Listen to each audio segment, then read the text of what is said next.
দিকে দিকে হিন্দুরা আক্রান্ত হচ্ছে, দিকে দিকে হিন্দুদের মঠ মন্দিরগুলো ভেঙে দেওয়া হচ্ছে।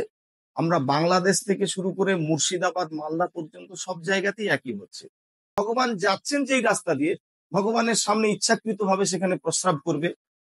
মানে হিন্দু বিদ্বেষী যে একটা মনোভাব তাদের মধ্যে যে ঢুকিয়ে দেওয়া হয়েছে। সুতরাং পরিবারকে ঠিক করতে হবে, সে তার শিশুকে মহিষাসুর তৈরি করবে না শিব রূপ জ্ঞান তার মধ্যে প্রদান করবে। অ্যাপোলো থেকে ফেরত এসেছে, যেখানে ডক্টর তাকে বলে দিয়েছে আপনি আর সন্তান সম্ভবা হতে পারবেন না, কিন্তু গোবর্ধনধারীর ব্রত করার পরেই কিন্তু সে আবার সন্তান লাভ করেছে। সারা পৃথিবীতে ভগবান কৃষ্ণের এই স্বরূপের বিগ্রহ আর কোথাও নেই। প্রত্যেক দিনই এখানে অন্নভোগ, আবার সন্ধ্যাকালীন সন্ধ্যা আরতি, রাত্রিকালীন অন্নভোগ, এইভাবে সারা বছরই এখানে এই একই রুটিনই চলতে থাকে। ওই দিনই একমাত্র ভগবানকে দর্শন করা যায়, অর্থাৎ বস্ত্রহীন অবস্থাতে। তার যে মূল স্বরূপ, ভগবান স্বয়ং এক বালকের রূপ ধরে এসে তাকে দর্শন দিলেন এবং তাকে নির্দেশ দিলেন যে আমি দীর্ঘদিন এই পর্বতের মধ্যে চাপা পড়ে আছি, আমার খুব কষ্ট হচ্ছে, আমাকে এখান থেকে উদ্ধার করো। নমস্কার, আপনাদের স্বাগত জানাই মান্নাবাবু 2.0 পডকাস্ট পর্বে, যেখানে আমরা খুঁজি সত্যের আলো, শিক্ষার দীপ্তি আর একতার স্পর্শ। আজ আমরা এসেছি এক পবিত্র স্থানে, আমার নিজের গ্রামের এক ঐতিহ্যবাহী গোবর্ধনধারী মন্দির। এই মন্দির শুধু একটা পূজার স্থান নয়, এটা আমাদের ভক্তি, সংস্কৃতি আর বিশ্বাসের প্রতীক। আজকের এই বিশেষ পর্বে আমাদের সঙ্গে রয়েছেন এই মন্দিরের সেবক, যিনি বহু বছর ধরে ভগবান শ্রীকৃষ্ণের সেবায় নিজেকে নিয়োজিত রেখেছেন। চলুন তার মুখ থেকে শোনা যাক এই মন্দিরের ইতিহাস, কৃষ্ণ ভক্তির গভীরতা এবং তার জীবনের কিছু সুন্দর অভিজ্ঞতা।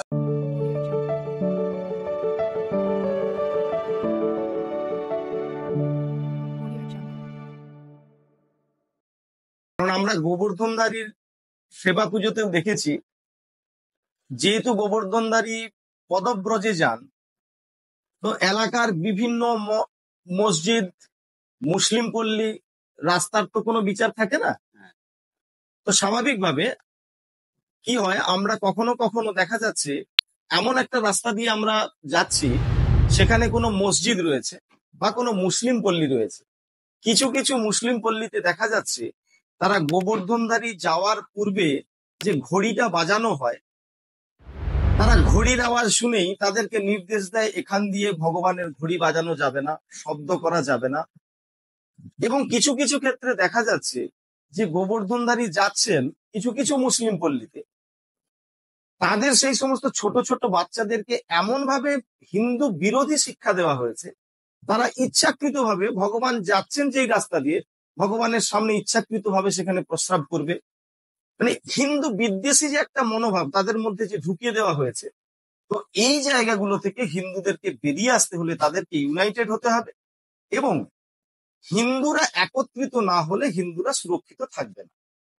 এটা আমাদের আহ্বান থাকবে যে যারা হিন্দুদের জন্য কথা বলবে, হিন্দুদের সুরক্ষার জন্য এগিয়ে আসবে, সমস্ত সনাতনী প্রাচীন প্রাচীন মঠ মন্দির মিশন, সেই সমস্ত সনাতনী মুখদের উচিত হবে তাদের হাত শক্ত করা। ভারতবর্ষ ধর্মপ্রাণ দেশ, এবং সনাতনী তথা হিন্দু সম্প্রদায় একমাত্র ভারতবর্ষেই থাকবার তাদের স্থান। কারণ ভারতবর্ষ ব্যতীত হিন্দু বা হিন্দুদের কোনো আলাদা কোনো দেশ নেই। যেহেতু আমরা সনাতন ধর্মের প্রাচীন ঐতিহ্যগুলোকে সংরক্ষণ এবং রক্ষা এবং সেবার কাজে রয়েছি, তো স্বাভাবিকভাবে আমরা সব সময়তেই চাইবো যে ভারতবর্ষ একটা হিন্দু রাষ্ট্র হোক, সেখানে হিন্দুরা তাদের নিজেদের মত প্রকাশ থেকে শুরু করে সেবা পুজো ইত্যাদি নির্বিঘ্নে করতে পারে। কিন্তু বর্তমান যে রাজনৈতিক পরিস্থিতি, তাতে করে দেখা যাচ্ছে শুধুমাত্র রাজনৈতিক গদি লাভ করবার জন্য, নিজেদের স্বার্থ সিদ্ধি করবার জন্য, আমি কোনো বকলমে বলবো না, সরাসরি বলছি, মুসলমান সম্প্রদায়কে তাদেরকে এত পরিমাণে অক্সিজেন দিয়ে হিন্দুদের বিরুদ্ধে লেলিয়ে দেওয়া হচ্ছে, হিন্দুদের মঠ মন্দিরগুলোকে ধ্বংস করা হচ্ছে, কারণ মুসলমানরা মনে করে হিন্দুরা হচ্ছে কাফের।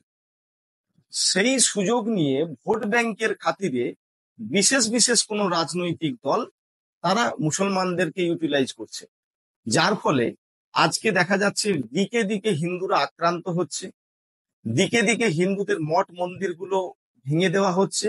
আমরা বাংলাদেশ থেকে শুরু করে মুর্শিদাবাদ, মালদা পর্যন্ত সব জায়গাতেই একই হচ্ছে।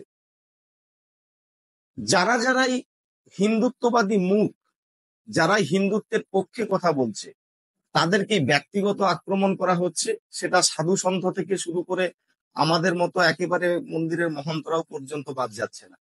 তো সেই জায়গা থেকে আমরা সব সময়তেই চাইব, যারা যেই রাজনৈতিক দল হিন্দুর পক্ষে পার্লামেন্টে কথা বলবে, হিন্দুর পক্ষ নিয়ে বা হিন্দুদের সুরক্ষার জন্য এগিয়ে আসবে, আমরা সবসময় তাদেরকে সমর্থনের হাত বাড়িয়ে দেব। এটা সমস্ত সনাতনীদের উচিত এবং আমার ব্যক্তিগত পক্ষ থেকে তাদের প্রতি আহ্বান থাকবে। কারণ আমরা আপনার সম্বন্ধে বা এই মন্দিরের সম্বন্ধে কিছু একটু বলুন। এই মন্দির গোবর্ধনধারী মন্দির 500 বৎসরের পুরাতন। বর্তমানে পরম্পরা সূত্রে এই মন্দিরের যিনি সেবক, সম্মানীয় শিবপ্রসাদ অধিকারী, উনি আমার বাবা, উনি বসে আছেন। আমি ওনার কনিষ্ঠ পুত্র, আমার নাম গোপাল অধিকারী। আমরা পরম্পরা সূত্রে এই মন্দিরের মহান্ত। এই মন্দিরটা এখানে কিভাবে প্রতিষ্ঠিত হলো? আমাদের বংশের, আপনি যদি মন্দিরে গিয়ে থাকেন প্রথমে দেখবেন মন্দিরে আমাদের রাধা গোবিন্দ বিগ্রহ এবং বিষ্ণু শালগ্রাম রয়েছে।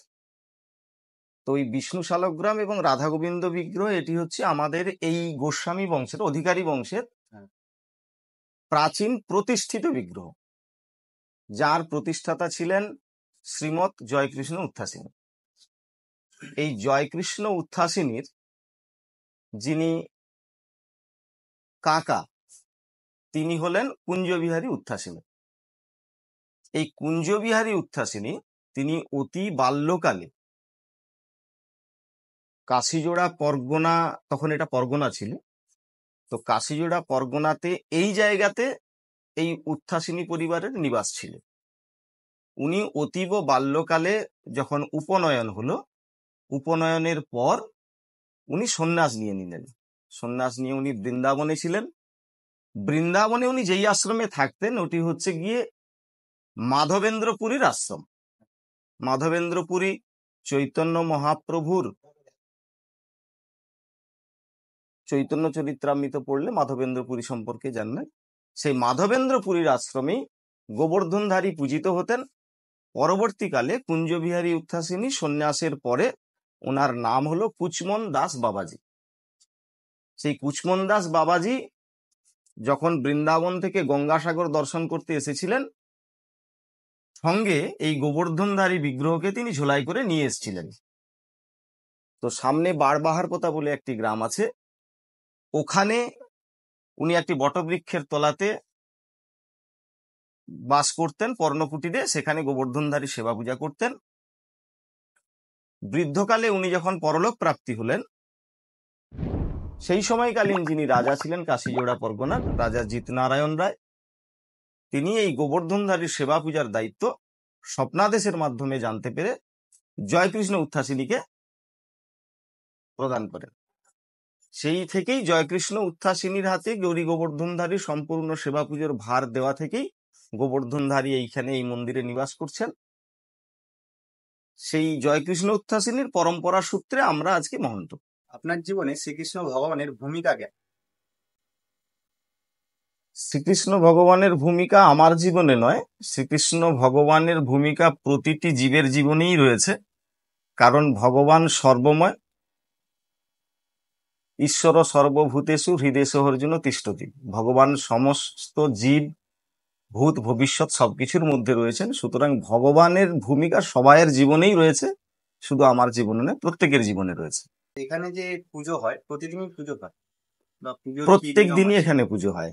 এখানকার নিয়ম হচ্ছে, আপনি সকাল 6টায় মন্দিরের দ্বারোদ্ঘাটন হয়, তারপরে ভগবানের স্নান, তারপরে বাল্যভোগ সেবা, পূজার্চনা, তারপরে দ্বীপ্রহরে প্রত্যেক দিনই এখানে অন্নভোগ, আবার সন্ধ্যাকালীন সন্ধ্যা আরতি, রাত্রিকালীন অন্নভোগ, এইভাবে সারা বছরই এখানে এই একই রুটিনই চলতে থাকে। যেই গোবর্ধনধারী পালকিতে হয়ে যান, এটার কারণটা কি? এখানে যে গোবর্ধনধারী বিগ্রহ রয়েছেন, যেই গোবর্ধনধারী সমস্ত বাড়িতে বাড়িতে মহোৎসবের জন্য যান, গোবর্ধনধারী হচ্ছেন বিশ্বের অদ্বিতীয় স্বরূপ। অনেক বড় ইতিহাস আছে, খুব ছোট করেই বলি। যখন ভগবান শ্রী রামচন্দ্র বনবাসে ছিলেন, উনি যখন চিত্রকূট পর্বতে নিবাস করছেন, সেই চিত্রকূট পর্বতে ভগবান রামচন্দ্র স্বয়ং তার দাপরের লীলা কি হবে সেটা দর্শন করাবার জন্যে সীতা দেবীকে তিনি এই গোবর্ধনধারী স্বরূপ নিজ হাতে তিনি সৃষ্টি করেছিলেন। অর্থাৎ ভগবান রামচন্দ্র দাপরে শ্রীকৃষ্ণ রূপে কি লীলা প্রকাশ করবেন, তিনি নিজেকে প্রকাশ করেছিলেন এই গোবর্ধনধারী স্বরূপে। এই গোবর্ধনধারীর যে স্বরূপ, গোবর্ধনধারী এখানে অষ্টভুজ, অর্থাৎ গোবর্ধনধারীর 8টি হাত রয়েছে। গোবর্ধনধারীর 8টি হাত এবং তার দুই দিকে ভগবানের প্রিয় যে সখী ললিতা বিশাখা এবং তার প্রিয় গাভী শ্যামলী এবং ধবলী, এই লীলা কাহিনী গোবর্ধনধারীর মধ্যে রয়েছে। তো যার ফলে গোবর্ধনধারী হচ্ছেন বিশ্বের অদ্বিতীয় স্বরূপ। অর্থাৎ এই বিগ্রহ ব্যতীত সারা পৃথিবীতে ভগবান কৃষ্ণের এই স্বরূপের বিগ্রহ আর কোথাও নেই। রামচন্দ্রের লঙ্কা বিজয়ে পথে যাওয়ার পরে এই ভগবান গোবর্ধনধারী সেবা পুজোর দায়িত্ব স্বয়ং ব্রহ্মার হাতে ছিল। পরবর্তীকালে ভগবান শ্রীকৃষ্ণের প্রপৌত্র বজ্রদেবের হাতে এই সেবা অর্পণ হলো এবং তিনি বৃন্দাবনের গিরি গোবর্ধন পর্বতে ভগবান গোবর্ধনধারীকে শ্রী গোপাল নামে প্রতিষ্ঠা করলেন। এবং তৎপরবর্তী সময়তে যখন ম্লেচ্ছদের আক্রমণ চললো, অর্থাৎ মুঘল শাসনের সময় যখন মুসলমানদের আক্রমণ চললো, তারা যখন প্রতিটি মঠ মন্দির, পুরাতন পুরাতন প্রাচীন মঠ মন্দির ভাঙতে শুরু করলো, তখন তিনি কি করলেন, এই গোবর্ধনধারীকে গোবর্ধন পর্বতের মধ্যে চাপা দিয়ে লতা পাতা ঢাকা দিয়ে উনি প্রাণ ভয়ে পালিয়ে গেছিলেন।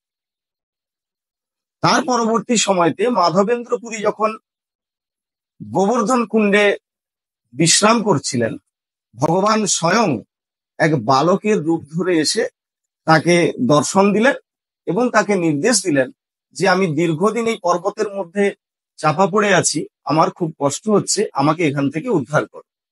তো তার পরদিন প্রভাতে মাধবেন্দ্রপুরী স্বয়ং গিয়ে গোবর্ধনধারীকে ওই পর্বত থেকে উদ্ধার করলেন।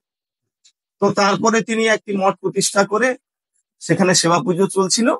সেইখান থেকে গোবর্ধনধারী কুচপন্দাস বাবাজির মাধ্যমে আজকে এই দেড়িয়াচক আঙিনাতে উপস্থিত হয়েছিলেন এবং যার ফলে পুরো কাশিজোড়া পরগনার মুকুটমণি এবং বটবৃক্ষ গোবর্ধনধারী। তো ভগবানকে পাওয়ার জন্যে ভক্তরা এখানে আসেন এবং তারা ভগবানকে তাদের বাড়িতে নিয়ে গিয়ে সেবা পুজো করতে চান। সেই থেকে ভগবানকে তার সেবক বৃন্দ দ্বারা পালকিতে করে পদব্রজে নিয়ে যাওয়া হয়, সেখানে সেবা পুজো ভোগরাগ করা হয়। এইভাবেই এইখানে সেবা পুজো চলতে থাকে। কিন্তু ভগবান ভক্তদের বাড়িতে সেবা নিলেও গোবর্ধনধারী যেহেতু মন্দিরে রাধা গোবিন্দ এবং বিষ্ণু শালগ্রাম রয়েছেন, এখানে গোবর্ধনধারীর নামেই অন্নভোগ বা সমস্ত সেবা চলে। তো গোবর্ধনধারীর যে স্বরূপ সারা পৃথিবীতে অদ্বিতীয়, যার দ্বিতীয় কিছু নেই, যার কারণে গোবর্ধনধারী আপনি সারা পৃথিবীর যে কোনো মন্দিরে গেলেও আর দর্শন পাবেন না। অন্যান্য বিভিন্ন ঠাকুর বিভিন্ন ভাবে অন্যের বাড়িতে যায়, তো আমাদের গিরি গোবর্ধনধারী সবসময় মানুষের কাঁধে হয়ে নিয়ে যাওয়া হবে, এটার কারণটা? এটার বিশেষত্ব হচ্ছে যে আজ থেকে এটা তো 500 বছর প্রাচীন, সেই সময়কালীন কোনো যানবাহন বা ইত্যাদি কিছু ছিল না এবং ভগবান যেহেতু রাজাধিরাজ, তো যার ফলে তাকে পালকিতে করেই, সেই সময়কালীন যে প্রথা ছিল, পালকিতে করেই তার যারা সেবক রয়েছেন পূজারী বৃন্দ, তারা নিজেরাই ব্রাহ্মণ বৃন্দ, তারাই কাঁধে করে ভগবানকে সর্বত্র পদব্রজে নিয়ে যান। এবং সেই যে একটা প্রাচীন ঐতিহ্য, সেই ভগবানকে রাজাধিরাজ রূপেই এখনো সেবা করা হয়, যার কারণেই তাকে পালকিতে করে এখনো নিয়ে যাওয়া হয়, কোনো যানবাহন ব্যবহার করা হয়। 70, 80, 100 কিলোমিটার পর্যন্ত ভগবানকে এইভাবে পদব্রজেই গোবর্ধনধারীর যিনি ব্রাহ্মণগণ রয়েছেন তারা এইভাবেই নিয়ে যাচ্ছেন। এই মন্দিরে ঠাকুরের উপলক্ষে কোন কোন অনুষ্ঠান হয় এখানে আর উৎসব হয়? এখানে আমাদের গোবর্ধনধারীর 12 মাসে 13 পার্বণ চলে। আমাদের সমস্ত যে পুণ্যতিথিগুলো রয়েছে, যেমন জন্মাষ্টমী, রাধাষ্টমী, ঝুলন যাত্রা, পৌষ সংক্রান্তি, পুষ্পাভিষেক যাত্রা, এই দিনগুলোতে ভগবানের এখানে বিশেষ সেবা এবং অভিষেক হয়। সর্বোচ্চ যে ভগবানের এখানে সেবাটা হয় সেটা হচ্ছে গোবর্ধনধারীজির রথযাত্রা। আমরা যেমন জগন্নাথ দেবের রথযাত্রা জগন্নাথ দেবের একটা নির্দিষ্ট তিথিতে হয়, আষাঢ় মাসের শুক্ল প্রতিপদে, গোবর্ধনধারীজির রথযাত্রা শ্রীকৃষ্ণের যে বসন্ত রাস যাত্রা তিথি, এই তিথিতে গোবর্ধনধারীজির রথযাত্রা হয়। এখানে ভগবানের রথ আছে, সেই রথে করে ভগবানকে মন্দির থেকে পাঁশকুড়া থানার অন্তর্গত চাঁইপুর বাজার পর্যন্ত নিয়ে যাওয়া হয়। এখানে 4 দিন ধরে ভগবানের উৎসব চলে।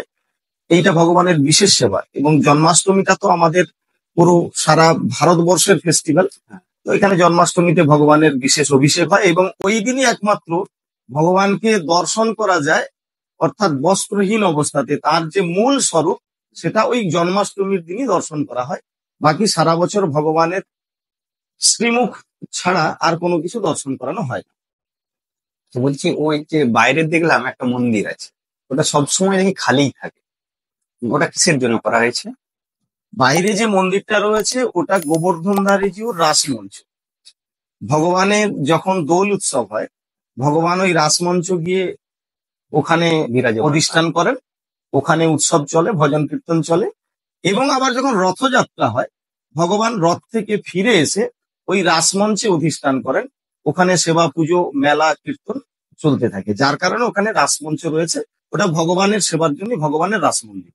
ভবিষ্যতে এই মন্দির নিয়ে আরো কিছু আপনাদের পরিকল্পনা রয়েছে? মন্দির নিয়ে সব সময়তেই পরিকল্পনা থাকবে।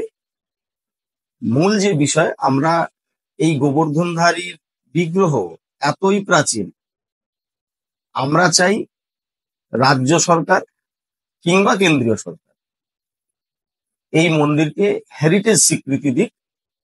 আমাদের সেটাই প্রার্থনা এবং আমরা সেটার জন্য যা যা পদক্ষেপ নেওয়ার বা যেখানে যেখানে জানানো, আমরা সেটার প্রতি সচেষ্ট এবং আমরা সেটা করছি। আমরা চাইবো এই মন্দির যেহেতু অতীব প্রাচীন, এই মন্দিরকে হেরিটেজ স্বীকৃতি দেওয়া হোক। স্বয়ং শ্রীকৃষ্ণ ভগবান এখানে কোন রকম ভাবে ঐতিহাসিক কিছু হয়েছে, এমন একটা ঘটনা যে ওটা দেখেই মানুষ বলতে পারবে যে না, সত্যি এটা স্বয়ং শ্রীকৃষ্ণ এখানে রয়েছেন, এরকম? আজকে গোবর্ধনধারীজিও প্রচার এবং প্রসার এতখানি, ভগবান তার ভক্তদের মনস্কামনা পূরণ করেন বলেই আজকে ভক্তরা তাকে লক্ষ লক্ষ টাকা ব্যয় করে তার মহোৎসব সম্পাদন করেন। কিন্তু সব থেকে যেটা মূল বিষয়, গোবর্ধনধারীকে কেন ভক্তরা বাড়িতে নিয়ে যান এবং কেন ভক্তরা এত আকুল ভাবে প্রার্থনা করেন, তার একটাই কারণ যে এখানে একটা প্রথা আছে যে গোবর্ধনধারীর যারা নিঃসন্তান বা যারা পুত্র সন্তান লাভে ইচ্ছুক, তারা বিজ্ঞানের যুগে সমস্ত ডাক্তার বৈদ্য যা যা করার পরেও যখন ফেলিওর হয়ে গেছেন, তারা গোবর্ধনধারীর চরণে এসে গোবর্ধনধারীর ব্রত পালন করে তারা কিন্তু তার পুত্র সন্তান বা যারা নিঃসন্তান তারা দম্পতি তারা সন্তান লাভ করেছে। সেখানে দেখা যাচ্ছে অ্যাপোলো থেকে ফেরত এসেছে, যেখানে ডক্টর তাকে বলে দিয়েছে আপনি আর সন্তান সম্ভব হতে পারবেন না, কিন্তু গোবর্ধনধারীর ব্রত করার পরেই কিন্তু সে আবার সন্তান লাভ করেছে। তো যার ফলে গোবর্ধনধারীর যে স্বরূপ, সেটি যেহেতু অষ্টভুজ শ্রীকৃষ্ণ, যখন ভগবান গোবর্ধন ধারণ করেছিলেন তখন 7ম বর্ষীয় বালক, তো সেই স্বরূপের গোবর্ধনধারীর যেহেতু, সেই কারণে তিনি সমস্ত দম্পতির কোলে তার নিজের স্বরূপে তিনি তাদের সন্তান কোলে ভরিয়ে দেন। এই কারণেই গোবর্ধনধারীকে মানুষ বা ভক্তরা এত আকুল ভাবে প্রার্থনা করেন এবং তার অন্নপ্রাশনে, সেই সন্তানের অন্নপ্রাশনে ভগবানকে নিয়ে গিয়ে ভগবানের প্রসাদ দিয়ে মহোৎসব করেন। এই মহোৎসব প্রথা চৈতন্য মহাপ্রভু যখন তমলুকে এসেছিলেন, তাম্রলিপ্তে বাসু ঘোষের সমাধিস্থল এখনো তমলুকে রয়েছে। ওখানে মহাপ্রভু এসেই একমাত্র তার সন্ন্যাস জীবনে তিনি এখানে ভিক্ষা গ্রহণ করেছিলেন, করে এই অষ্টম প্রহর যে কীর্তন এবং নিশি প্রহর যে কীর্তন তিনি এখানে চালু করেছিলেন। সেই প্রথা অনুযায়ী বেশিরভাগ ক্ষেত্রে পূর্ব মেদিনীপুরেই এই মহোৎসব প্রথা চালু আছে, যার ফলে অন্নপ্রাশন, উপনয়ন এবং মন্দির প্রতিষ্ঠা ইত্যাদি যে কোনো শুভকর্মে ভগবানকে নিয়ে গিয়ে সেখানে হাজার হাজার লোকের প্রসাদ সেখানে বিতরণ করেন ভক্তরা। এই কারণেই গোবর্ধনধারীর মাহাত্ম্য। ঠাকুরকে নিজের বাড়িতে নিয়ে যাওয়ার জন্য কি করতে হবে বা করতে হয় কি? গোবর্ধনধারীকে যদি নিজের বাড়িতে ভক্ত তার বাড়িতে আহ্বান করেন, তাহলে অন্তত পক্ষে 6 থেকে 7 মাস পূর্বে মন্দির কর্তৃপক্ষের সঙ্গে যোগাযোগ করতে হবে। আচ্ছা, তো তারপরে যদি সেই দিনটা সম্ভবপর হয়, তাহলে তাকে একটা দিন নির্ধারণ করা হয়। ওই দিন ভগবান তার বাড়িতে যাবেন, সেখানে গিয়ে সেবা পুজো হবে। আমাদের গোবর্ধনধারীর যে সমস্ত পুজোরী বৃন্দ রয়েছে তাদের দ্বারাই সেবা পুজো হবে। অন্য কোনো ব্রাহ্মণ, অন্য কোনো বৈষ্ণব দ্বারা গোবর্ধনধারীর কোনো সেবা চলে না। মন্দিরের নির্দিষ্ট ব্রাহ্মণরাই সেখানে সেবা পুজো করবে, ভোগরাগ করবে এবং মহোৎসবের যা যা আয়োজন সেটা। আপনার আর কিছু পরিচয় আছে আপনার? কারণ আপনার পোশাক আশাক দেখে তো মনে হয় না যে আপনি কোনো সাধারণ বা এই বাড়ির জাস্ট কনিষ্ঠ পুত্র হিসাবে তো নন আপনি। না, কনিষ্ঠ পুত্র হিসাবে এটা তো পোশাকে বোঝা যাবে না, এটা পরিচিতি। মূলত যেহেতু আমার বাবা এই মন্দিরের মহন্ত, তো আমরা গোবর্ধনধারীর সেবার সুযোগ পেয়েছি, আমরা গোবর্ধনধারীর সেবায় রত থাকি এবং পেশাগতভাবে আমি একজন অ্যাডভোকেট, এটা আমার পরিচয়। আর বাকি সমাজসেবামূলক সমস্ত কাজকর্ম, বিভিন্ন কাজে যুক্ত থাকি, এটাই পরিচয়। এই নতুন প্রজন্মের মানুষদের, এই যে নতুন নতুন যারা ছেলেরা, এরা এতটাও সেরকম ভাবে ঠাকুরের প্রতি আস্থা নেই, তো আপনি তাদেরকে কি বলবেন? নতুন প্রজন্মের আস্থা নেই একেবারে বলবো না, কারণ প্রত্যেকটা শিশু তো শৈশব থেকে শেখে। হ্যাঁ। তো তাদেরকে হয়তো শেখানোর বা তাদেরকে সেই সংস্কারটা দেওয়ার প্রতি আমাদের যারা পুরাতন প্রজন্ম বা যারা পরিবারে যারা সিনিয়র, তাদের কোথাও একটা সমস্যা হচ্ছে। কারণ শিশু তো তার শৈশব থেকে যা দেখবে সেটা থেকেই গড়ে ওঠে। হ্যাঁ। যার ফলে কি হচ্ছে, পূর্বের সময়তে যখন পরিবারে পরিবারে মা ঠাকুমারা সন্ধেকালীন হলে রামায়ণ, মহাভারত ইত্যাদি নিয়ে একটা চর্চা করতো, তারা বসতো। তো এখন দেখা যাচ্ছে সেখানে মা ঠাকুমারা রামায়ণ মহাভারত বাদ দিয়ে সিরিয়াল নিয়ে বসে গেছে।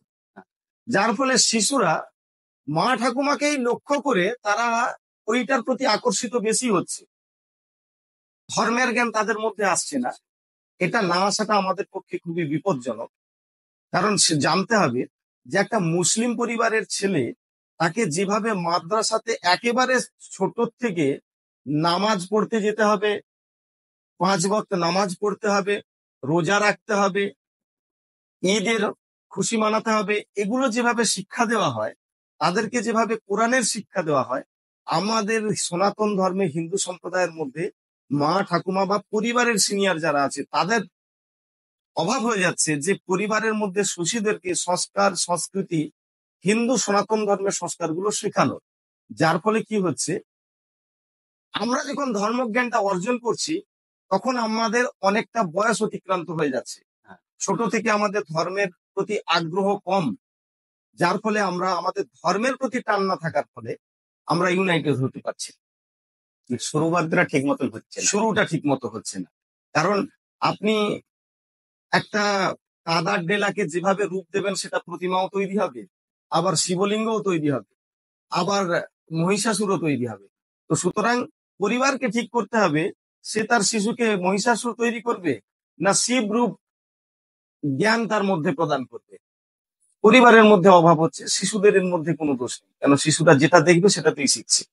তো আপনাকে অশেষ অশেষ ধন্যবাদ আমাকে এতটা মূল্যবান সময় দেওয়ার জন্য। মূল্যবান সময় নয়, এটা আমাদের তো প্রচার এবং আমাদের এটা কর্তব্য, এটা অবশ্যই আমাদের করা উচিত। সমস্ত প্রাচীন প্রাচীন মঠ মন্দির যারা রয়েছেন তাদেরকেও এইভাবে প্রচার প্রসারে আসা উচিত, এবং যাতে এটা আরো আস্থা, ধর্মের প্রতি যাতে আমাদের আরো আস্থা বাড়ে। মানুষ প্রত্যেক দিন যাতে করে তার ইষ্টদেব, তার মন্দিরে গিয়ে মাথা ঠুকে আসে। তো ভগবানের চরণে সবকিছু সমর্পণ করুন, ভগবান সবকিছুই কল্যাণ করবেন। ধন্যবাদ। হরে কৃষ্ণ।